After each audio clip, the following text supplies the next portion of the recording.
Well, good afternoon, good morning, good day from wherever you're dialing in from, and welcome to the first in our series of Tech Talks webinars hosted by Technology Evaluation Centres. We're just accepting people coming in, and we're going to hold on just for a minute or two just to make sure that we don't start too prematurely. So if you can bear with us just for a second.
Okay, well, good afternoon, good morning again, and again welcome to this, the first in our series of Tech Talk webinars hosted by Technology Evaluation Centres. My name is Paul Kinnaman, and I'll be moderating this webinar. And first and foremost, I hope that everyone who's joined us is keeping well and in very good health. So today's topic, the power of modern ERP in manufacturing, is really designed to open the discussion about the challenges faced by manufacturers holistically in these remarkably disruptive times, and to identify the opportunities which are being presented through innovations in technology to help stabilize and adjust. So we're not going to hit you with PowerPoint slides and formal presentations today. It's really about an open discussion, some practical insights, and the real applications of current technology. And as we move through this discussion, I do encourage you, the audience, to submit any questions you have via the QA button, which exists in I believe, the bottom of your screen, and we'll ensure that we address as many as we can towards the end of this session. So a couple of quick words about Technology Evaluation Centres. We're an impartial evaluation and selection firm who has and continues to help our clients globally assess their current software application landscape and to evaluate and select best fit enterprise software across all domains and industries to ensure that they maintain their competitive advantage. And I myself have been working as a senior project manager and selection evangelist with tech for the past 13 years. And I've spent significant time in the manufacturing sector. For today, however, the insight and the expertise comes in the form of our panel, and so I'm very excited to be joined today by leaders from Infor Partners Godlin, from NetSuite, from Sage, and of course TEC for this roundtable discussion. So let me take a moment to introduce our speakers, and then we'll jump into the content proper. So maybe what I'll ask as I introduce you, you fine gentlemen, is just to raise your hand as I introduce you, and then folks will become accustomed to your face.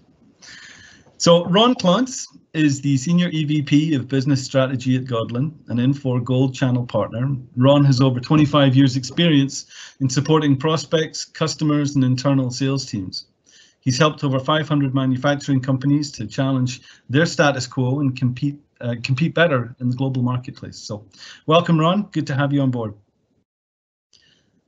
Gavin Davidson is the Vertical Product Management Director at Oracle NetSuite, where his primary focus is in applying deep product knowledge to bolster customer satisfaction and drives solution development. He's got over 30 years of industry experience, many of those dedicated to the manufacturing software milieu. Likewise, Gavin, good to have you. Thank you. And Mike Stein is a product marketing manager for Sage X3, where he leads efforts for the mid-sized manufacturing, distribution and services sectors. Mike has over 15 years of experience developing business strategy for brands such as Infor and LiveSource and Red Prairie. Good to have you too. Thanks for having me.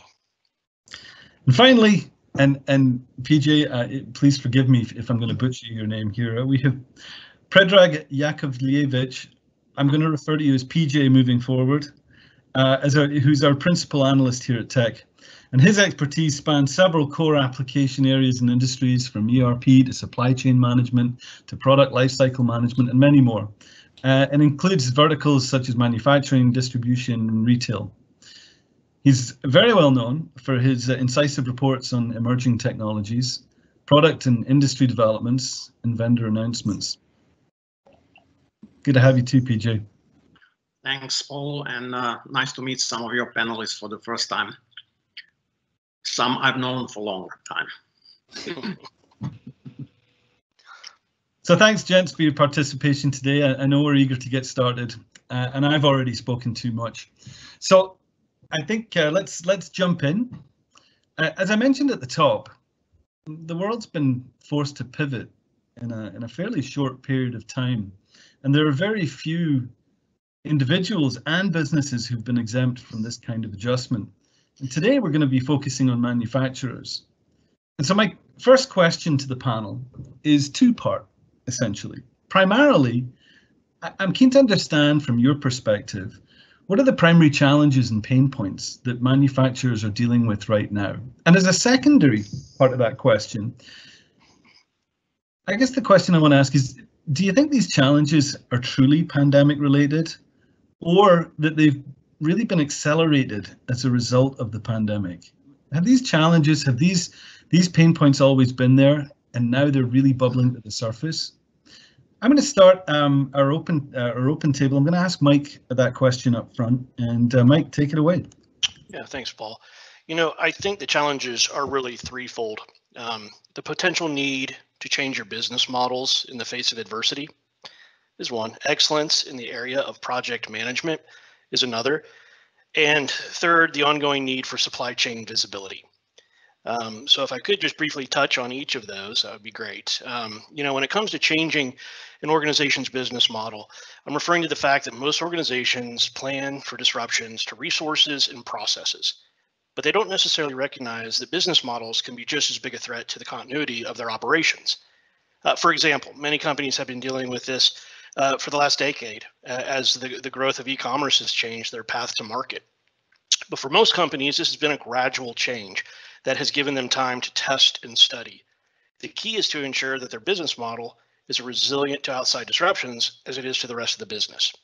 That said, organizations need to assess critical IT infrastructure and software systems by defining their current business model, identifying the uncertainties and potential business disruptors, assessing the impact, designing changes, and executing those changes are critical. And of course, modern technology plays a critical role in this. A major piece of this is their various channels they leverage in their operations.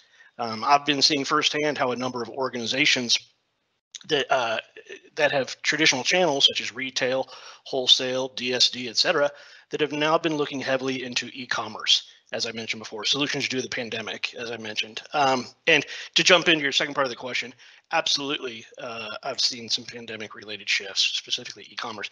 This is more than having an e-commerce capability, though. You know, it may impact the way you plan and schedule as your order sizes may decrease, but frequency increase. And as you can imagine, this is a very strategic and uncharted course that requires trusted advisors that can help them to rapidly implement a solution to make up for lost ground. And overall, I think we'll be discussing this topic for quite some time, Paul. The profound impact of the pandemic is far and wide and absolutely has the potential to be better managed with modern intelligent solutions that can adapt to organizations' future needs. Thanks. I appreciate that. I'll open up the floor really to for any other expansion on the topics that Mike has addressed here, and see whether there's agreement, whether there's additions that you might want to add based on your own experience. Gavin and Ron and PJ. Sure. So we talked about visibility, of course, supply chain visibility, and beyond that, I mean, it's you need visibility, and you need to be able to understand which parts of your supply chain are working better than others. There's different elements to the supply chain, and so you need to come up with a way to actually evaluate which parts of the supply chain are working better than others.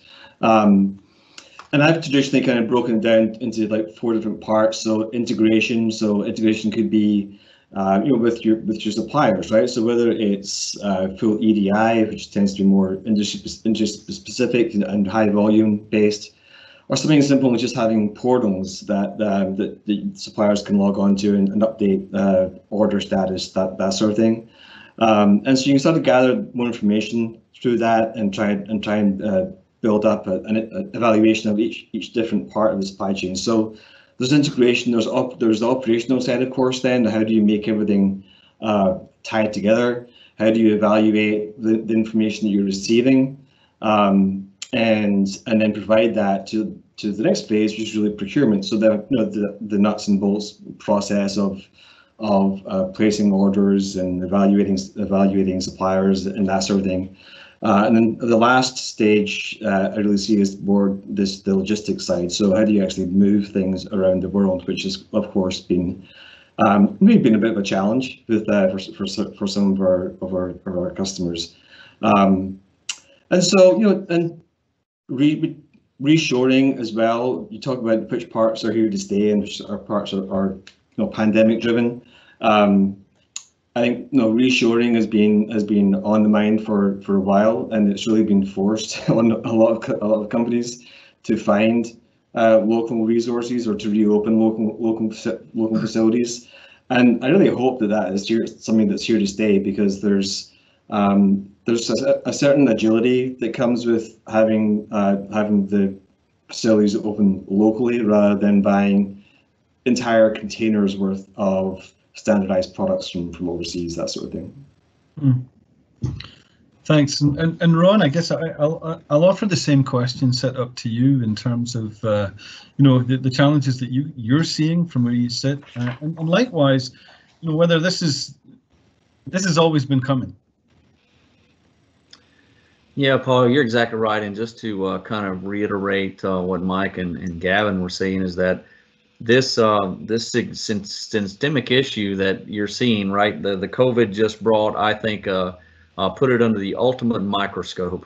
Whereas things like, the need to automate, finding and keeping good people, right? The reshoring, all those things, that might have been down a list of 3 or 4 in the strategic priorities of a lot of companies, and now some of those have gotten moved to absolutely level 1. When you look at just the automation piece in and of itself, factories have invested millions and tens of millions of advanced automation techniques and equipments. And now let's think the one shift that occurred, labor's an issue. I don't have labor, I can't make product. Guess what pops up? Robots, right? Okay, robots are on the scene now. All right, that's great. But now what about data? What about being able to control the process through automation, right? So that might have been down the list of a maybe 3, 4 deep. It would have been a nice to have, but not strategically critical to where it could mean the success or failure of an organization. Now that can all change. It could change overnight. So as we're starting to see these moves play out in manufacturers, everyone's having to look at their strategic plans. They're having to look at how we're going to reshore, how we're going to provide the labor, the resources. Do we have the state-of-the-art equipment? And then ultimately that all comes back to, do I have a great ERP system with solid processes that then support all this fundamental change from end to end? And in there, just like Gavin was talking about, when you get down and start to really look at the people and how they control and execute your processes day in and day out, that is going to be fundamental now that maybe people aren't coming into work and they're being more remote. They can't be there and usher in physically the processes from order to cash day in and day out. So now we have to rely on more automation, managing by exception, if you will. And those are techniques when you're looking at your ERP system and maybe your next ERP, those are strategic questions you want to ask. Can I manage by exception, for example? You know, having rules in the ERP engine that is really sitting there monitoring like a robot all those key processes. And then as exception occurs, it bubbles that up for instant notification so that we don't wait 2 weeks and financial statements come out to find out, oh my gosh, we had a huge margin problem back 3 weeks ago, right? Or it could be that I need to get an approval for said exception, right? But all these things kind of dovetail into things that we ultimately believe have changed the priority setting for companies related to the environment and COVID. I think what's different this time with this specifically though is that the entire world is in the same boat. So before there might have been local disruptions with economic things in different parts of the world, everyone's in the same situation, and so it's really a balancing act with working with all your different business partners, customers, suppliers, contract manufacturers, that sort of thing. Right? This is not the time to be treating them badly, because they really should be partners going forward, and I think hopefully this has brought that to the forefront a little bit more.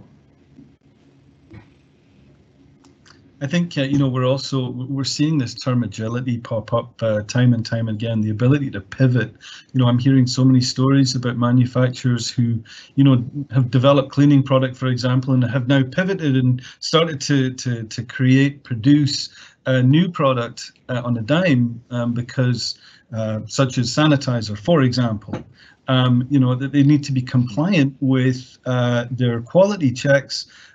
Which they've always had to do, but maybe potentially to a new level. And so, you know, the management of process, the management of the associated data is something that's really probably front and center of everybody's mind right now. Is that a fair assessment? Yeah, great. Yes. If I could add something, given that my esteemed co-panelists are really on the money, I would agree with Gavin with regard that COVID-19 is sort of the mother of all disruptions.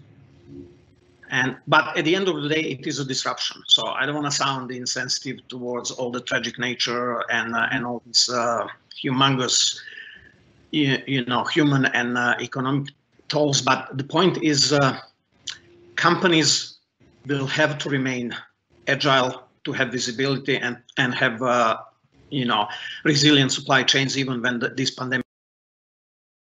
And as Gavin says, companies are dealing with disruptions on a daily basis. Let's say in some just to some maybe regional or smaller degree. Let's just think about all the earthquakes or tsunamis or brush fires or whatever else. So you definitely need to be ready and make plans at all time.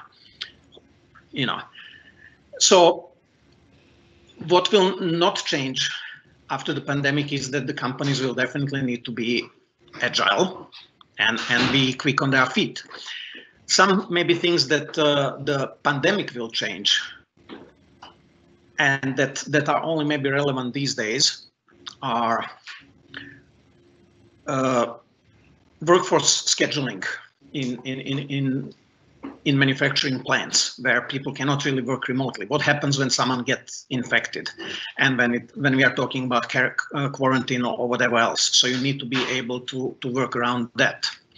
Not everyone has the luxury of some NBA teams or whatever to keep their workforce in a bubble and not have those kinds of interruptions. The other thing is, at the moment, the manufacturers need also to deal with an extra cost of cleaning, disinfecting between shifts, between changeovers. That takes time, that takes some resources. And maybe the third thing that has now maybe been emphasized is being digital, not only on the shop floor and going paperless and whatnot, but even in the front office space where you are getting more and more orders online. You need to be omni-channel. Sometimes some manufacturers are now dealing directly with consumers. though that trend was even pre-pandemic, but it was definitely accentuated during the pandemic, and it's going to stay to a lesser degree even after the pandemic. So those would be my thoughts. I think when you talked about data, I mean, that's what's more clear to me than anything. So I used to do implementations back in the day, and I was always delighted when I got there and they had a cost accountant on staff, because there was someone who spent all their time just mining data and figuring out what work orders were, where the costs were going awry and that sort of thing. And I think that the modern manufacturer with all these ERP systems, and they have the ability to collect huge amounts of data, but most of them don't do anything with it. And it's like the potential is there for the next hero of manufacturing companies to be like a data scientist or like a data analyst role, that all they do is, I mean, there's only so much that the ERP system can present in terms of metrics and KPIs and that sort of thing. Everyone has the standard ones, etc. But someone who has the ability to go beyond that and really the skill to dig into why things are happening, and figuring out which of the data elements are most important to the business at that time, because it will probably change every couple of months. Yeah. Go ahead, Ron. Yeah, and just one more thing, and Gavin's exactly right. That journey for every manufacturer goes from, just the basic, report writing, getting access into the process owners, right? And then you've got the managers and the execs that are trying to ultimately set chart and course for companies. They need a different level of analytics and be able to really look at the business in a lot of different ways, being able to serve that data really up on an instant. And now mobility is extremely important. It surprises me walking into companies how many were not prepared with their networks, their VPNs, or any of that to ever go mobile. So their workforces were almost caught off guard, because they always intended that people would be inside the VPN, be in a controlled, protected environment. But now, just to enable mobility so that we're all working from home, fighting for bandwidth with our kids are over there doing their thing, right? But that also changed everything dynamically. But this data being able to be served up on multiple levels for the organization to be able to consume that's also bringing something to light that's probably a huge opportunity for a lot of manufacturers. They found that they really weren't where probably they wanted to be. And so it's presenting some new challenges. And then now, also I think all of us have started to experience the impact of AI, artificial intelligence, as it comes into this analytic space, and the ability of AI to sit there to see trends and other things that exist within the data, help with various pieces of process automation. We're going to start to see over the next 2 or 3 years, that will be something that will become more of a standard within the ERP platforms. It's going to impact the processes and the way that companies go about doing data mining and analytics to ultimately chart future course. Thank you. Ron, I did want to pick up on something that you brought up a little earlier too. Sorry, my apologies, Mike. I wanted to ask you a question on something that you mentioned before, and it became a little clear to me as these elements have been brought forth. And you talked about a greater need and a gap around project management, for example. And I guess my question to you is, are you seeing that as a gap around project management, specifically around manufacturing, or a need that organizations have in manufacturing environments to manage their operation more as a project as a result of the disruptions that really exist out there today? Yeah, I think it's probably more so the latter, Paul. Project management is an area that organizations, manufacturing organizations, of course, that always are trying to optimize for faster response time and lower cost, right? And within manufacturing, it's a specific type of project management, really. One in which project management tools and processes have been adapted for the unique challenges faced by teams who are initiating, planning, executing, monitoring, and controlling and closing projects, right? Manufacturing-based project industries. Manufacturing project manager is really truly most effective when the project manager and members of the project team, and you're going to hear me say team quite a bit because we've mentioned it before, that's what we're on now as a collaboration tool, have access to resources that streamline the production process, enhance regulatory and compliance, and provide managers with insight into the current state of production and inventory levels. For this very reason, manufacturing project management makes use of operational tools, as we all know, like MRP, operation management principles, and ideally, project management capabilities are either core of the ERP solution, which is fairly common for manufacturing, focus ERP, or integrated into the ERP. This helps better manage costs and planning. And evidence shows that manufacturing project management can have a significant impact on the success of projects, particularly when supported by robust integrated software solutions, things like team flexibility, more responsive risk management, lower error rates, and faster, more cost-effective processes. So definitely as a whole, more so towards manufacturing. Okay, thank you for that. All right, folks, let's pivot just for a second. I think we've touched upon some really key areas as it relates to the gaps that manufacturers are facing right now, and how they're filling them.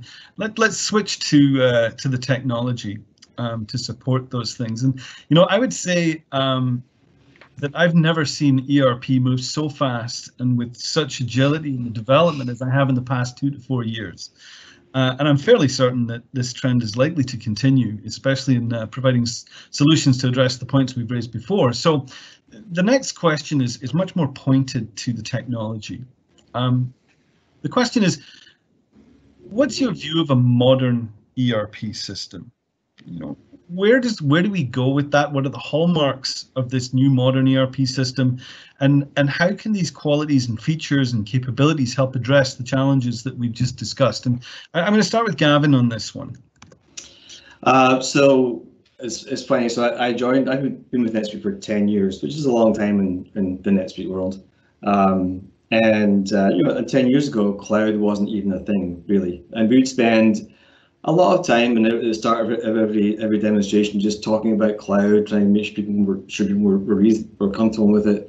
And sometimes we would even get past the technology to the actual demonstration. They weren't ready. But we'd always say at the time, we get down to it and say, well, you need to have redundant internet connections, etc. And it kind of threw out, well, at the worst case, you can go to Starbucks and run your business from Starbucks. 10 years later, no, we're all running our businesses from home or Starbucks or wherever we are, right? So I think that anytime, anywhere access is critical, and it's not as common as you might think. I have a friend who works for a local large insurance company. It took them like 4 to 5 weeks to get all their employees up in VPN, and they weren't ready, right? So I think, to me, the cloud is clearly a big thing. But the other thing is, remember who's using the systems. There's a lot of millennials and younger generation. The user experience to them is absolutely critical, and we spend vast amounts of time and resources making sure that every feature that is added is there's specific UI elements that we add to the screens to make it work in the best possible way for that user and customer, right? Lots of customer interviews, user interviews, that sort of thing.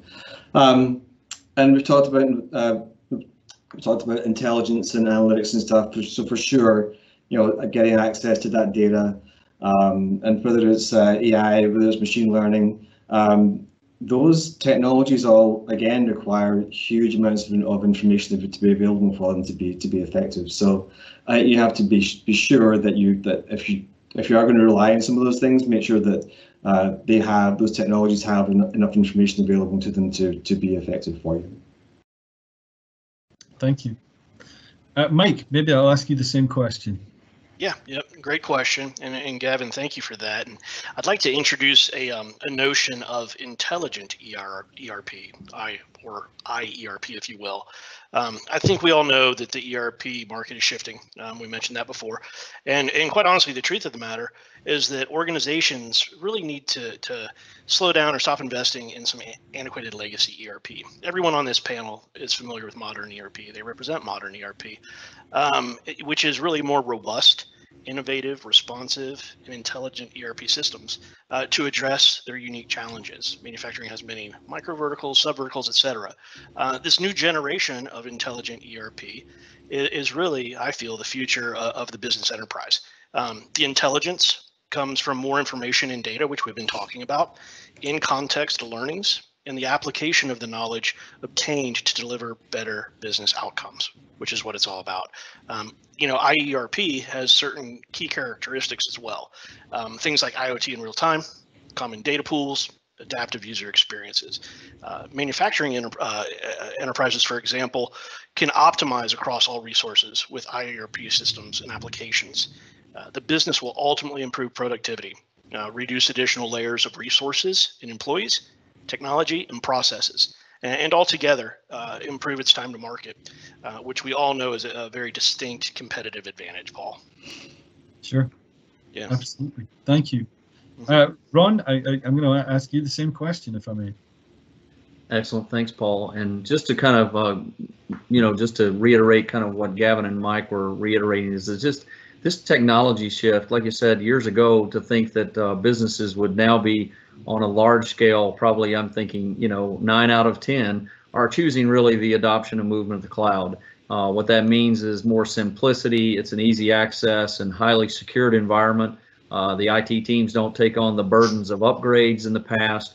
Like I said, and then you have all these capabilities that are coming out of the box that normally manufacturers are always focused with having to look to integrate. Now it's everything from, document management to collaboration tools of how the teams work together. And these millennials, they're, again, like Gavin said, the user experience is very important to that. I have several kids that are millennials, and they reinforced to Dad several times that, hey, I want this to be like that I'm using Slack or something like some of the tools that they would use.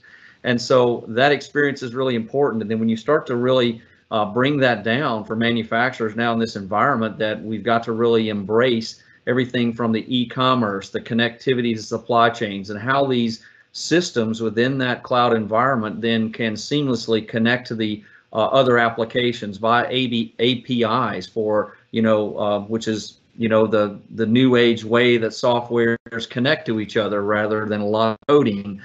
You have an API that talks back and forth, right? Or you connect up the application to kind of like an open network.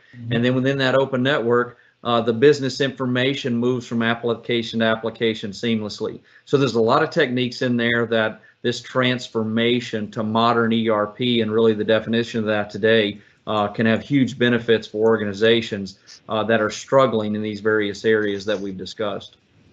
I think we could also add global as well. I mean, when you're looking for new suppliers or scrambling or whatever, it shouldn't matter where the product's coming from. You want to be able to take the best advantage of it operationally. And probably we all think that sometimes this, managing a supply chain is really complex. Sometimes the back end financial impact of opening up a new warehouse in a new country, or dealing with a new vendor who doesn't speak English very well, or all these things that come up. You have to be able to take advantage of an opportunity, whatever it is, not necessarily in your own local geography. Sure. I would definitely voice the sentiment that, boy, ERP has really evolved over the last, maybe you said couple of years. I would go a little bit in the past and compare. Let's say like maybe 25 years ago or something, I was a user of some now antiquated ERP systems. Anyone remembers Bond 4 or SAP ERP, whatever.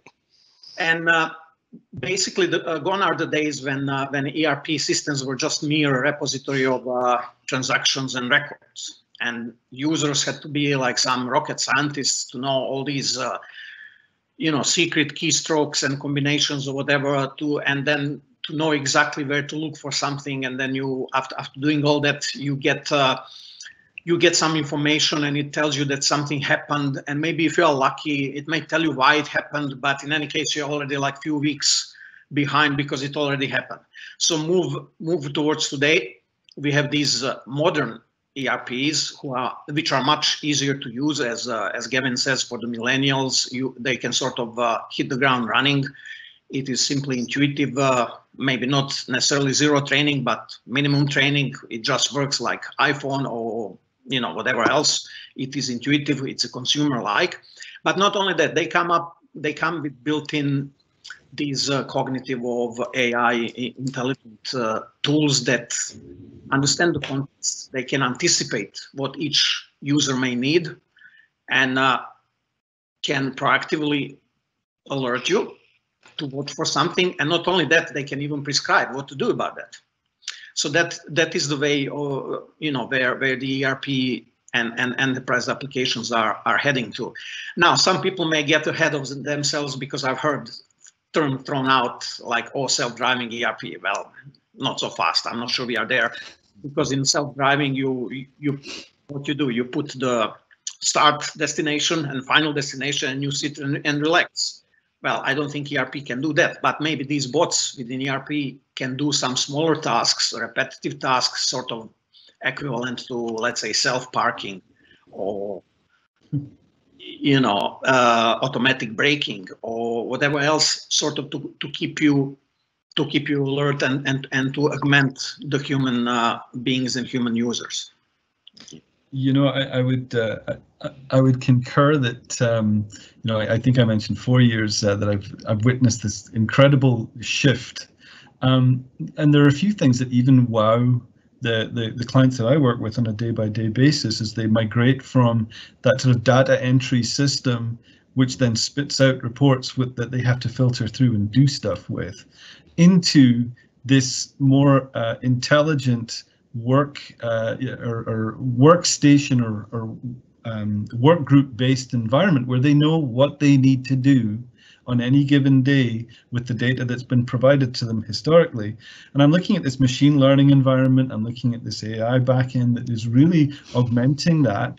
And as you say, providing suggestions about what to do next, and not just in the manufacturing environment. We're talking about that today, but across all software environments. So I think that that's a really fascinating part of how organizations can really transform and be more agile. I think what's interesting is that some analysts in particular have been trying to kill ERP for years and say ERP is dead and all these things. What we're seeing is actually a shift from companies looking for best of breed solutions and looking for an ERP system that has really broad functionality, maybe not as deep in all the areas as you need, but something that they can at least get going with it and build on, rather than having all these different best of breed solutions and then you're becoming an expert in an integration tool or whatever it is that you're building, right? Yeah, and I think the other thing that I'm seeing oftentimes is the development and the or acquisition and development of really strong BI applications which are built into the core ERP system, which didn't exist before. And I've seen them across all walks of ERP. I don't know, Mike, if that's something you want to speak to a level. Well, you're absolutely right. Reporting, advanced reporting, BI, advanced BI would be a bolt-on to an ERP system not too long ago, right? Yeah. A third-party app that you Crystal reports. Yeah. Yeah. I used to dig into some OLAP cubes for fun, and yeah, exciting. And absolutely part of a modern ERP. But I think all of my peers' points are really valid and important to understand. And I think modern ERP, it really is coming down to resiliency. In these days of disruption, today exactly, it really is key to succeeding. And modern ERP, again, it can equate to resiliency and help these organizations maintain and thrive. Okay, perfect. Yeah. Okay, so I'm going to make another pivot, if I may. And if we recall, my first question was two-part. And I asked you at the beginning whether you think that the adjusted needs of manufacturers were merely accelerated as the result of this pandemic. And I think the overriding sentiment is yes. I think those needs were coming. As a follow-on to that, and I'm going to ask you to put your look into the crystal ball a little bit. My question is, which current challenges and practices in the manufacturing space do you think may fade out when the pandemic recedes? Or which of these are really going to become adopted as permanent practices and dynamics for future operation? And I'm going to start with Ron, if I can. Yeah, thanks, Paul. I think there's a couple of tangents to that. The one that I was just in believe it or not, I traveled this week, first time in 6 months. So I got to visit some folks, and their business took a dynamic shift overnight. They have a great manufactured product, been going to market for years, but all of a sudden their online e-commerce took a 10x jump. Well, guess what? You have a 10x jump in a part of your business. You're probably now trying to figure out and scramble how all of a sudden you would deal with that. So the extension of being able to dynamically be able to flex that e-commerce world, extend, like I think Gavin mentioned earlier, the portals, right? Whether that's a customer experience, a rep or dealer experience, those are ways that you may not physically have to travel and necessarily get in front of someone, but you can continue to drive that sales channel and embrace those customers with the information they're needing. They want quotes and orders and order verification and shipment updates.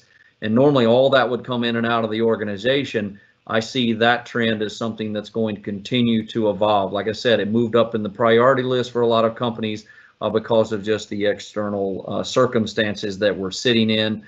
And then behind that, all the great, back end processes that we talked about and using modern ERP to really mitigate a ton of the extra, cost and time and lifting.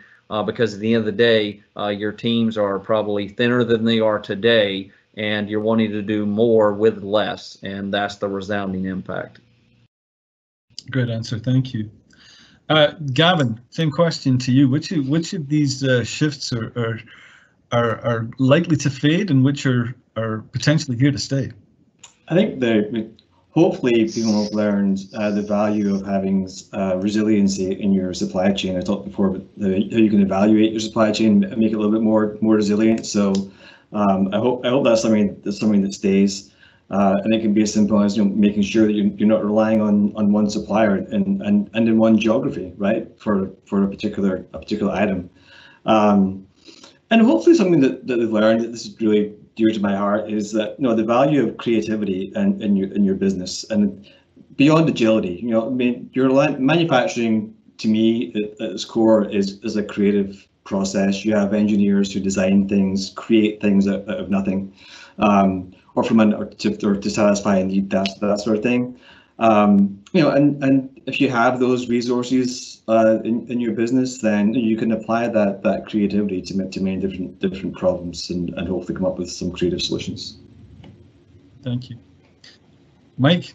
What's your perspective on where the future lies? Yeah, I kind of want to go back to the continued flexibility with customers and suppliers with their paths to market.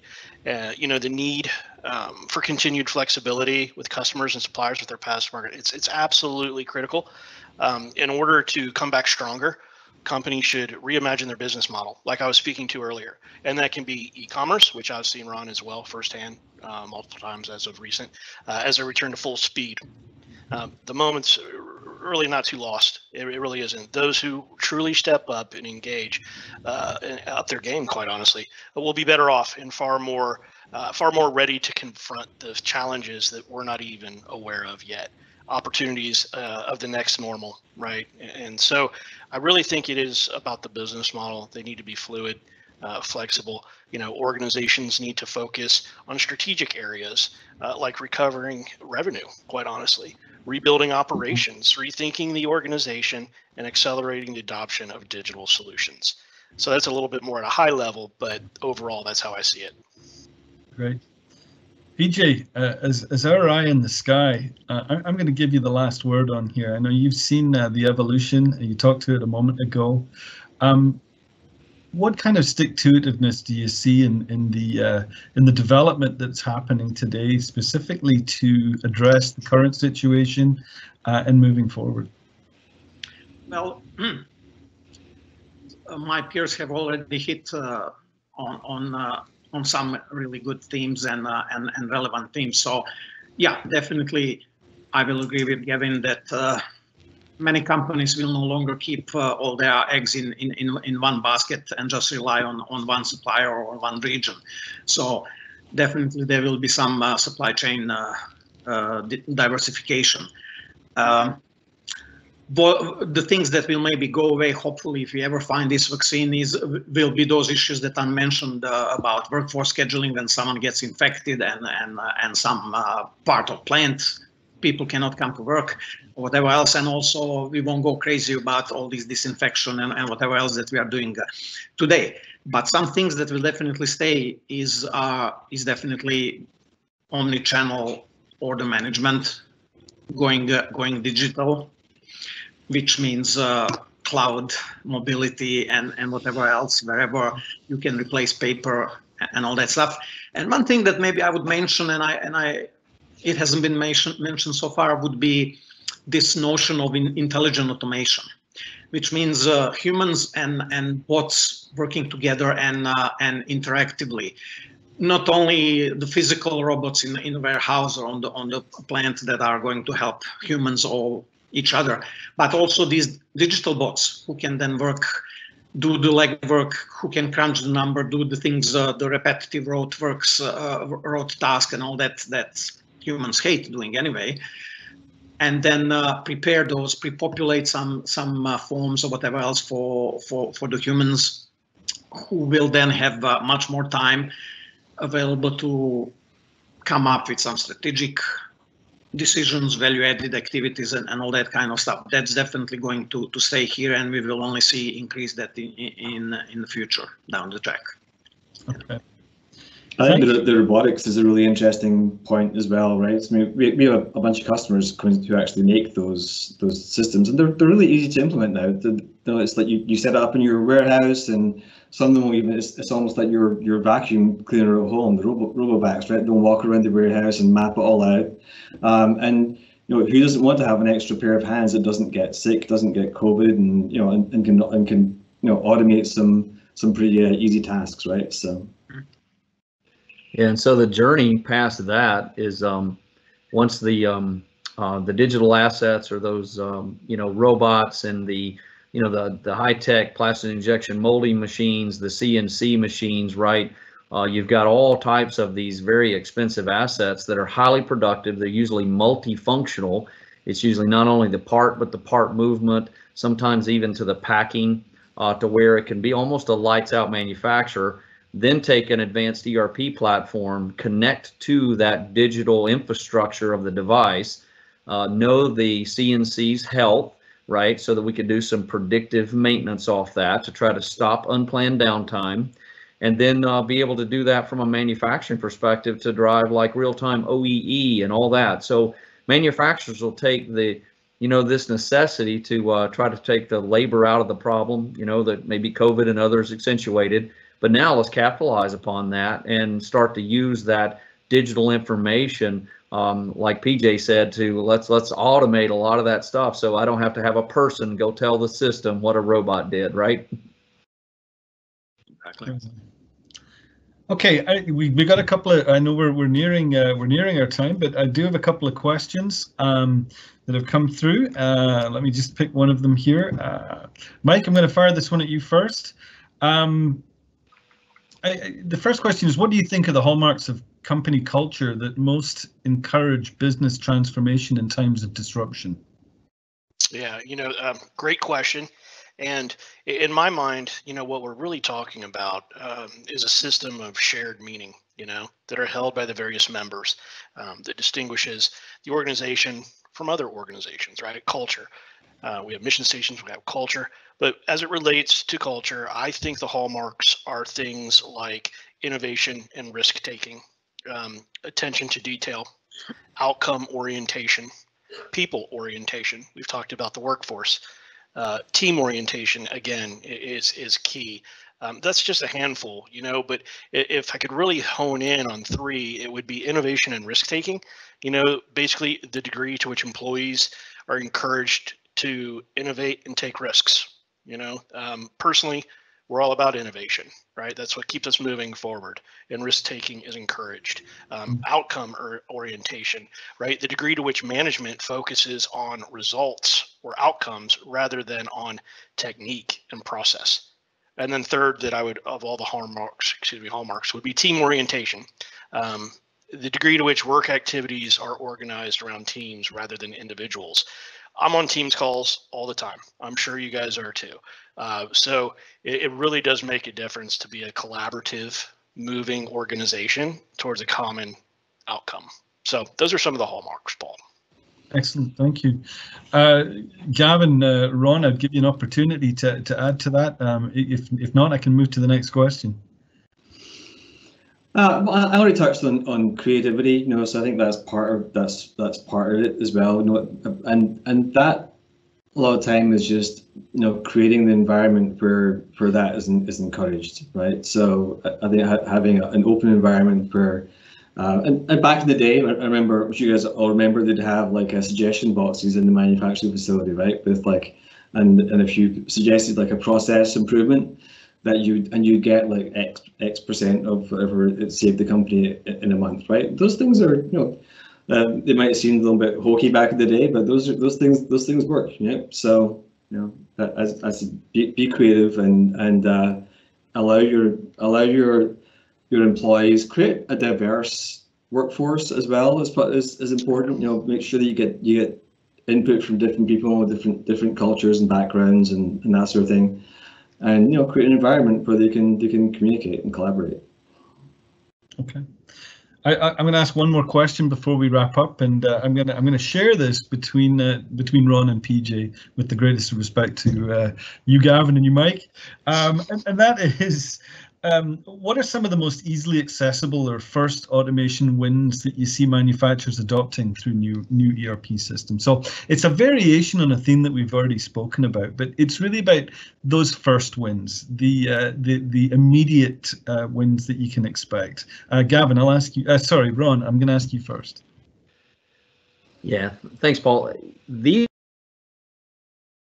come in, like you said, it can come in what I would call taking your first steps to getting something more advanced. When you look at any type of automation, it could be the internal piece to where I just wanted to, I remember a customer, we did an automation project for them years ago, and this was about taking orders from a dealer site that came in because it had to be a fast ship type product. There had to be a lot of fast decisions that were rule based that, that could be done without human intervention. So the process was set up, the order comes in, the software bot goes in, checks X, Y, and Z, availability, it passes this, and then it's into pick list stage before any human ever touched it, right? Well, those are just some simple automation from a process standpoint that most manufacturers have capabilities within their ERP that they can set up the rules to automate things that were normally human dependent or human driven. The next type of automation is a little different. This is using more advanced technology, usually based on industrial IoT, and that is starting to max out the automation for their equipment and their assets. This can be a combination of movement for RFID and inventory recording. This can be also just tying into the machines like we mentioned earlier. Start out simple, get the connection established, determine if the machine's going to be down, get preventative in nature, help your maintenance team stay on top of that and stop unplanned downtime. That's a simple win. Every manufacturer, there's ways you can do that and start simple out of the gate. And so that you can stop the number one thing that most all manufacturers hate, which is unplanned downtime. Thank you. PJ, anything to add to that? Well, there are a number of these low-hanging fruit opportunities, not necessarily for manufacturers, but even for all businesses, because these bots or these intelligent or rule-based bots can automate many business processes, or at least prepare for the final decision by the human. Let's think about fiscal period closing or periodic audits that these bots can sort of scan and scour. Timesheets. I'm sure you've seen so many demos about timesheets being done by intelligent. By artificial intelligence. Then maybe sales orders or purchase requisitions could also be scanned for any bad input data or whatever else. Also, invoice automation can be handled by bots. Then travel and expense reports, in human resource onboarding and all that, bots can also help and guide you through that. So, you name it. Those would be. There are lots of these low-hanging fruits as a proof of concept, and then you can expand, land and expand, as they say, into other processes and all that. Okay. Excellent. Well, folks, we are nearing the top of the hour. I really do want to thank you all for your candor and your insight through this discussion. And so a huge thank you to our panelists, Ron, Mike, Gavin, and PJ, and a big thank you to everyone else who's joined us today from wherever you are. I did want to bring to light that this is the first of 3 other webinars in this series on the power of modern ERP for manufacturers, and they're scheduled for each remaining Thursday in October, always at 2 p.m. Eastern, and we'll be pushing those dates out very shortly. So next Thursday, October the 15th, we'll be speaking with Ron and a couple of his colleagues from Infor on how to dominate your market through digital transformation. Following that, on Thursday, October the 22nd, we'll be happy to welcome back Gavin and a colleague from NetSuite to discuss further how cloud ERP can be the secret to business success for manufacturers. And then on Thursday, October 29th, we're going to sit down with Mike and another leader from Sage for a conversation called Intelligent ERP Powered by the Sage Ecosystem. So everyone gets a full opportunity. As a reminder, any participant who attends 3 or more of these webinars in this series will be invited to a free 2-hour consultation with us here at TEC to discuss any issue related to enterprise software, as well as a 1-hour consultation with each of the vendors whose webinars you attend. So I want to thank you all for participating today in this, the first of TEC Talks webinars. And most of all, in addition, I wish that everyone keeps safe. Thank you so much. Thanks, guys. Thank you. Thanks, everyone.